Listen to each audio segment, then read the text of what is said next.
नमस्कार साथियों, मैं राहुल एजुटॉक से आ चुका हूं आपके सामने फिर से एक अनदर बहुत ही इम्पॉर्टेंट वीडियो लेके, जो आपके लिए बहुत ज़्यादा इम्पॉर्टेंट हो सकती है। देखिए, अभी आप जिस तरीके से आरआरबी का कैलेंडर को अगर मद्देनज़र रहते देखते हैं तो लगभग आरआरबी ने अपनी सारी वैकेंसी जो कैलेंडर के अकॉर्डिंग निकाली थी वो एक के बाद एक सारी फिल कर चुके हैं। यानी कि कुछ के एग्ज़ाम हो चुके हैं, कुछ के एग्ज़ाम अभी होने वाले हैं। और जैसे कि एनटीपीसी ग्रेजुएशन लेवल और 12th लेवल पर जो भी फॉर्म उन्होंने अप्लाई कराए थे वो मार्च अप्रैल में जो पेपर होगा, मतलब सभी के हो चुके हैं। अब ज़्यादातर रहने वाली एक वैकेंसी है जो काफ़ी लोग उसके लिए परेशान हैं, आरआरबी ग्रुप डी लेवल 1। ठीक है ना, सिर्फ ये वैकेंसी ऐसी है जिसका कैलेंडर में उन्होंने जिक्र किया था कि हम आपको नवंबर या दिसंबर में इस वैकेंसी को एप्लीकेशन हम निकाल देंगे, तो आप फॉर्म भर लीजिएगा। देखिए, बात कर लेता हूं आरआरबी ग्रुप डी लेवल 1 जो पोस्ट है, इस पोस्ट के फॉर्म आपको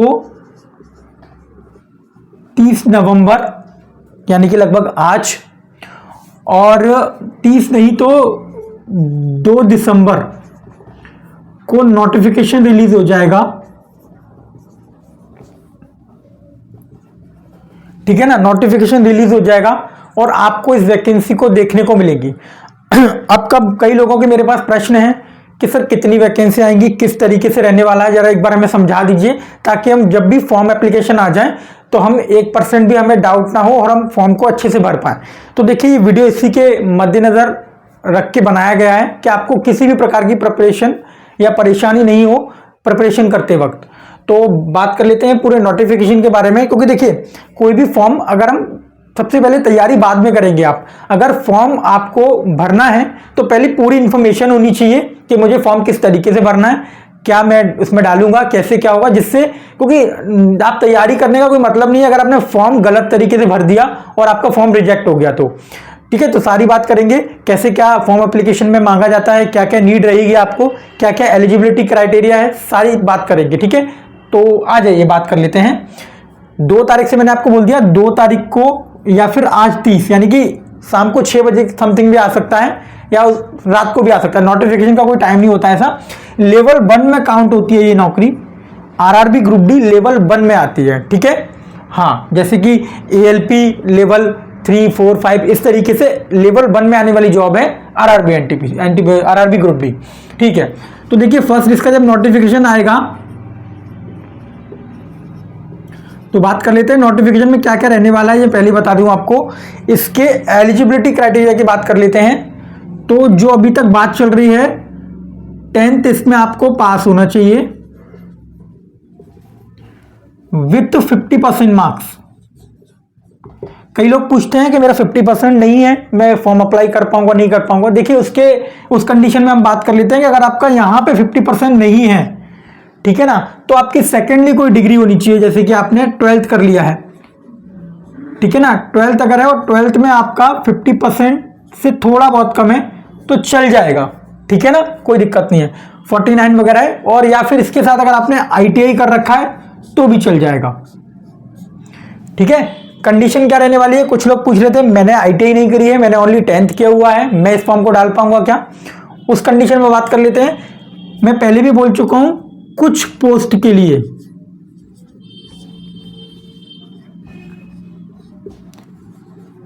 के लिए आपको आईटीआई नेसेसरी है, चाहिए। कुछ पोस्ट के लिए चाहिए आपको आईटीआई 100%। टेक्निकल जो पोस्ट है उनके लिए आपको आईटीआई ही चाहिए पड़ेगा। सेकेंडली, ज्यादातर पोस्टों के लिए आईटीआई चाहिए। ठीक है, ये मैंने आपको बताया, ज्यादातर अगर पोस्ट हैं उनके लिए आईटीआई एप्लीकेबल होगा और जिनके लिए नहीं है वो आपको नोटिफिकेशन में बता दिया जाएगा। वो पोस्ट का एक सीक्वेंस आएगा कि इस पोस्ट के लिए आपको आईटीआई चाहिए, नीड है तो आप उस पोस्ट के लिए डाल पाएंगे, और जिस पोस्ट के लिए 10th ओनली है तो आप 10th डाल देंगे। ठीक है, नोटिफिकेशन में सबसे पहले मैंने बता दिया आपको 10th पास होना चाहिए विथ 50% मार्क्स। सेकेंड, इसमें आपका जो होना चाहिए एज का बता देता हूं। काफ़ी लोग एज में अलग अलग सवाल करते हैं। देखो, इसमें ना छूट मिलेगी आपको, क्योंकि ये कोरोना के बाद आने वाली वैकेंसी है। 18 से 30 रहती है ऑलरेडी, ठीक है ना। 3 वर्ष का ये आपको एज रिलैक्सेशन दे रहे हैं, छूट बोल सकते हैं उसे हम, ठीक है ना। 3 वर्ष की, ठीक है, 3 इयर्स की। तो 3 इयर्स की जब वो छूट दे रहे हैं तो इस तरीके से चीजें चलेंगी। देखिए जैसे कि जनरल वालों के लिए फिर क्या हो जाएगा, 18 से 33 हो जाएगा। ओबीसी वालों के लिए ऑलरेडी आप जानते हैं 3 वर्ष की छूट मिलती है, तो जो 33 थी प्लस 3 हो जाएगी, 36 हो जाएगी। और यहां पे SC ST वालों के लिए 33 वैसे रहती है, 33 प्लस 5 यानी कि 38 हो जाएगी। यानी कि आप भी जानते हैं कि अगर इसमें छूट मिली तो किस कदर से इसमें फॉर्म आएंगे, बिकॉज एज का बहुत ज़्यादा सहूलियत है। जिसकी एज 35 साल, सोचो 35 ईयर में तो इंसान की मतलब एक ह्यूमन बीइंग की शादी हो जाती है। तो अगर वो भी बंदा 10th किया हुआ तो वो भी इसमें अप्लाई कर सकता है। तो बहुत ज़्यादा फॉर्म पड़ते हैं इसमें। रेलवे में एंट्री करने में सबसे पहली वैकेंसी होती है जहां से आप रेलवे में एंट्री करते हैं जॉब में, ठीक है। ये मैंने बताया आपको, एज आपका ये होना चाहिए। इसका क्या प्रोसेस रहता है एग्जाम का, किस तरीके से आपको सारी बताएंगे। लोग पूछ रहे हैं वैकेंसी कितनी आने की उम्मीद है, ठीक है। वैकेंसी में आपको पहले 40,000 बोलता था, बट मुझे यहां पर ज्यादा लग रहा है 50,000 प्लस जाएंगी वैकेंसी। 50,000 पोस्ट आएंगी डेफिनेटली, ये मेरी बात को आप गांठ बांध लीजिए। 50,000 से प्लस ही वैकेंसी जाएंगी, बिकॉज 2019 के बाद ये वैकेंसी आई नहीं है, तो 5 साल अप्रोक्सीमेटली हो चुके हैं। तो आपको 100% ये वैकेंसी 50,000 प्लस देखने को मिलेगी। अलग अलग पोस्ट पे होगी, कुछ पोस्ट के लिए ITI होगा, कुछ पोस्ट के लिए ITI नहीं होगा, ठीक है। अब बात कर लेते हैं कि जो मैंने आपको बताया नोटिफिकेशन इस तरीके से आएगा, एज रेट का बता दिया मैंने। अब बात कर लेते हैं किस किस तरीके से इसका एग्जाम होता है, ठीक है। सबसे फर्स्ट होता है एक आपका रिटन टेस्ट होगा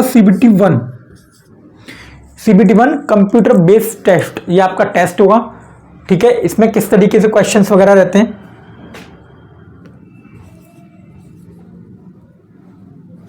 जनरल साइंस आता है इसमें, रीजनिंग में आता है, मैथ आता है, ठीक है। तीनों का पोस्चर रहता है 100 क्वेश्चन का। आपसे 100 क्वेश्चन पुटअप्स किए जाएंगे। 1 नंबर का होता है एक प्रश्न, 1/3 की रहती है नेगेटिव मार्किंग, 1/3 की रहती है नेगेटिव मार्किंग। और जब आप 4 प्रश्न गलत कर देंगे, 3 प्रश्न गलत कर देंगे तो आपका 1 नंबर काट लिया जाएगा, ठीक है। GS ये पूरा ब्यौरा रहता है। CBT1 होता है, जब आप इसको CBT1 क्वालिफाई करते हैं, कट ऑफ निकलती है, उस कट ऑफ में आपका नाम आना चाहिए। फिर आपको फिजिकल के लिए आपका, ठीक है ना, आपका फिजिकल के लिए नाम अनाउंस होता है, मतलब PDF में नाम आ जाएगा, ठीक है। थर्ड आपका रहता है मेडिकल में आप फिट होना चाहिए। काफ़ी सारी चीज़ें देखते हैं, वो मैं आपको उसके लिए सेपरेट वीडियो लेके आ जाऊंगा, ठीक है ना। उसके बाद होता है आपका फिजिकल के बाद फिर होता है इसमें डॉक्यूमेंट वेरिफिकेशन।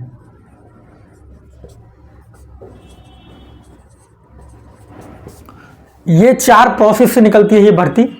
ये चारों प्रोसेस अगर आपने क्वालिफाई कर लिए तो आप रेलवे में एज अ ग्रुप डी भर्ती को क्वालिफाई करके अपनी जो भी आपकी पोस्ट दी जाएगी, इसमें करीबन 18 से 19 तरीके के अलग अलग पद हैं, ठीक है। हॉस्पिटल अटेंडेंट, पॉइंट्समैन, टेक्नीशियन मतलब उस लेवल के टेक्नीशियन नहीं, हेल्पर टाइप। और आपका इलेक्ट्रिशियन डिपार्टमेंट में आपको मिल जाता है, मैकेनिकल में मिल जाता है, यानी कि जो ITI किया होता है उनको जो डिपार्टमेंट मिलेंगे वो मैकेनिकल डिपार्टमेंट मिल जाते हैं, जो भी इंजीनियरिंग डिपार्टमेंट होता है, ट्रैक मेंटेनर, ठीक है। और ट्रैफिक डिपार्टमेंट में लोको शेड, यहाँ पे डिब्बे बनते हैं, वहाँ पे आपकी भर्ती होगी। आपको यहाँ पे भी हेल्पर टाइप एक जरूरत पड़ेगी, वहाँ पे आप काम करेंगे। बेहतर पोस्ट होती है आरआरबी ग्रुप डी में, सबसे मस्त पोस्ट होती है जिसे हम बोल सकते हैं हॉस्पिटल अटेंडेंट। वो एक इतनी प्यारी जॉब है, रेलवे से आपका पूरा कनेक्शन आउट हो जाता है। आप रेलवे के हॉस्पिटल में जो लोग बीमार होते हैं, यानी कि जो ऑलरेडी रेलवे में जॉब कर रहे होते हैं, वो बीमार पड़ते हैं, उनकी केयरिंग करनी होती है, आपको टेक केयर उनके तरीके से दवाई ववाई टाइम से देना, वो काम रहता है आपका। लेकिन ये पोस्ट अधिकतर गर्ल्स को दे दी जाती है, बिकॉज इसकी पोस्ट बहुत कम आती है। 2019 में भी जब 1,03,000 पोस्ट थी तो करीबन 2500 पोस्ट इसी की थी और वो ज़्यादातर लड़कियों को दे दी गई, क्योंकि देखो जितनी अच्छी ज़्यादा पोस्ट उतनी अच्छी कट ऑफ अगर हाई जाएगी उस कट ऑफ को आप क्वालिफाई करेंगे। उसके बाद भी आपने पोस्ट प्रेफरेंस बहुत अच्छे से भरना है। जब फॉर्म आएगा मैं आपको बता दूंगा। कई बार लोग ऐसा होता है कि पोस्ट प्रेफरेंस ठीक से नहीं भरते हैं और अच्छे नंबर लाने के बाद भी उन्हें ट्रैक मेंटेनर वाली पोस्ट दे दी जाती है। वो क्यों, वो मैं आपको सिंपल बताता हूं।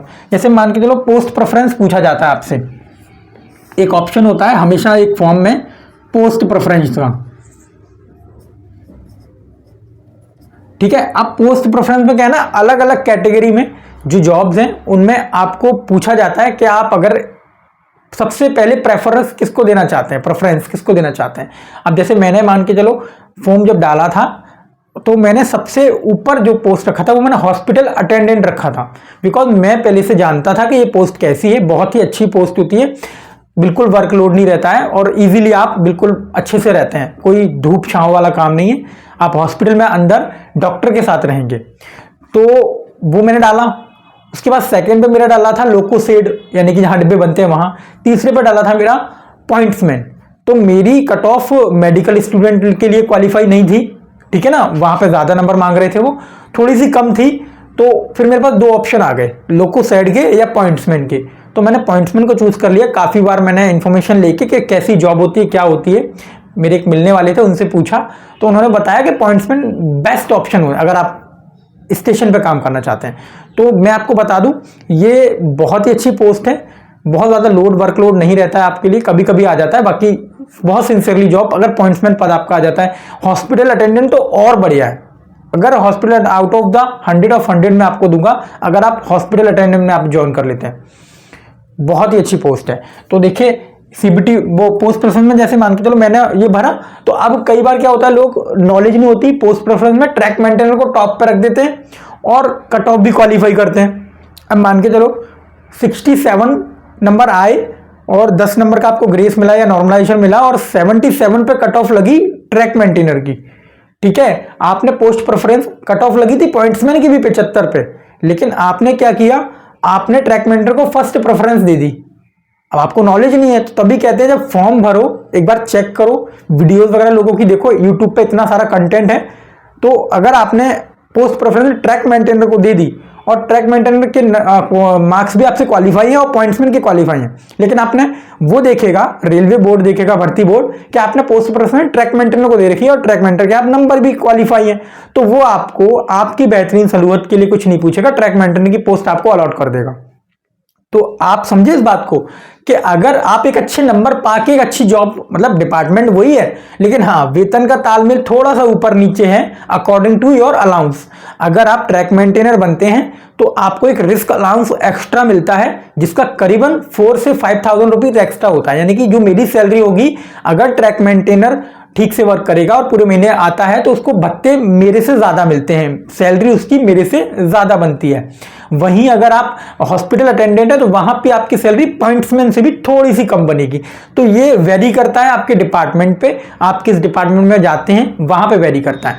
तो मैं आपको बता दूं इस तरीके से मैंने आपको बताया, ये आप बहुत ध्यान रखिएगा जब भी आप फॉर्म डालेंगे तो आपको पोस्ट प्रेफरेंस बेस्ट रखना है, ठीक है।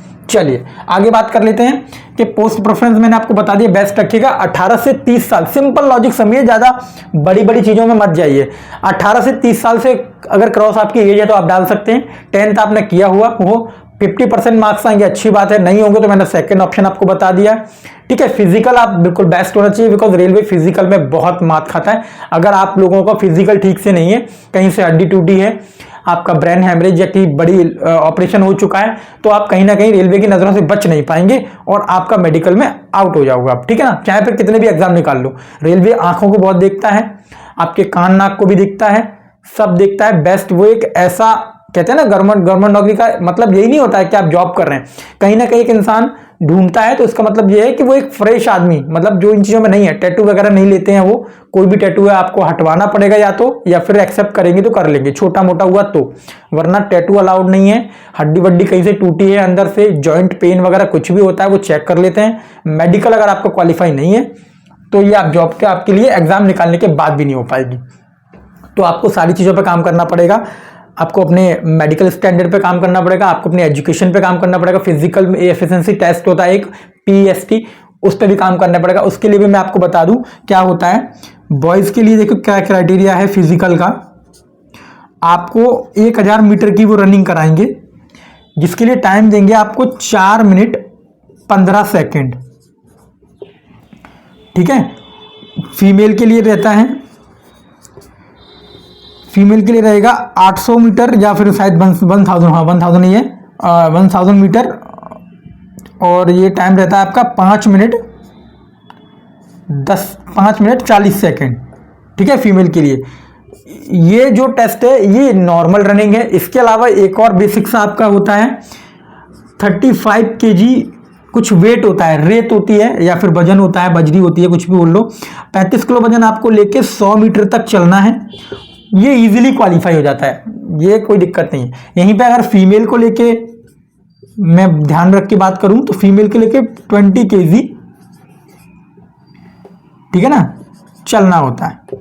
ये पूरी इन्फॉर्मेशन मैंने आपको बताई है RRB ग्रुप डी की। जो भी विद्यार्थी काफ़ी बेसब्री से इंतजार कर रहे हैं वो उनका इंतजार बिल्कुल खत्म हो जाएगा और ये वैकेंसी आ चुकी है, तैयारी में लग जाइए। बिकॉज देखिए सिलेबस कंप्लीट नहीं करेंगे आप, मैंने कई बार लोगों को सुना है, अभी भी NTPC में भी वो लोग बोल रहे थे और अभी भी बोल रहे हैं। मतलब हर चीज़ क्या है ना, अभी ALP के कुछ फ्रेंड्स थे मेरे, वो बोल रहे थे ALP का मेरा कोर्स पूरा नहीं हुआ है, मेरा सिलेबस कंप्लीट नहीं है, मैं एग्जाम देने जाऊं नहीं जाऊं। तो ये चीज़ आपको पहले नज़र क्यों नहीं आती। अब जैसे NTPC का एग्जाम हो रहा है, होने वाला है, मार्च अप्रैल में होगा ही, जब फॉर्म डाला है तो प्रिपरेशन भी उस तरीके से करो ना। अब मार्च अप्रैल में पेपर होने वाला है, लेकिन 90% लोग अभी भी ना तो सिलेबस पे ध्यान है, बस सिर्फ मॉक टेस्ट वगैरह लगा रहे हैं। ऐसे नहीं चलता है, पहले सिलेबस कंप्लीट कीजिए, मॉक टेस्ट लगाइए, बार बार चीज़ों को रिवाइज करिए। देन जब आप मार्च अप्रैल तक पहुंचेंगे, आपका फरवरी या मार्च में तो 100% किसी भी हालत में सिलेबस कंप्लीट हो जाना चाहिए, क्योंकि ये सारी चीज़ें एकदम नहीं कर सकते आप। तो वही रोना कि मेरा सिलेबस पूरा नहीं हुआ, क्यों नहीं हुआ। सिलेबस पूरा नहीं होगा, सिलेक्शन की उम्मीद बिल्कुल ना करें आप अपने आप से, अगर आप सिलेबस कंप्लीट नहीं करते हैं। ओनली ऑब्जेक्टिव क्वेश्चन, ओनली प्रश्नानुसार क्वेश्चन को अटेम्प्ट करने से, प्रीवियस क्वेश्चन पेपर लगाने से सिलेक्शन नहीं होता। बिल्कुल जो प्रोसेस है वो अपनाइए। पहले सिलेबस को कंप्लीट कीजिए, सिलेबस को कंप्लीट करने के बाद एनालाइज कीजिए, मॉक टेस्ट लगाइए, फिर प्रीवियस क्वेश्चन लगाइए, फिर देखिए लास्ट 2 साल 3 साल के पेपर को मैं अटेम्प्ट कर पा रहा हूँ, कितने नंबर आ रहे हैं। फिर जहाँ पे आपकी पकड़ कमजोर है उस पकड़ पे फिर काम कीजिए। करीबन एग्जाम के आते आते आप अपने सिलेबस को 2 बार तो कंप्लीट कर ही लें, तभी आपका सिलेक्शन है। आप अदरवाइज ये मत सोचें कि मेरा सिलेक्शन ऐसे ही हो जाएगा, ठीक है। बाकी ज़्यादा लंबी वीडियो हो गई है तो पूरी इन्फॉर्मेशन देख लीजिएगा। बाकी आप लोगों का प्यार सपोर्ट बनाए रखें। थैंक यू सो मच, नमस्कार।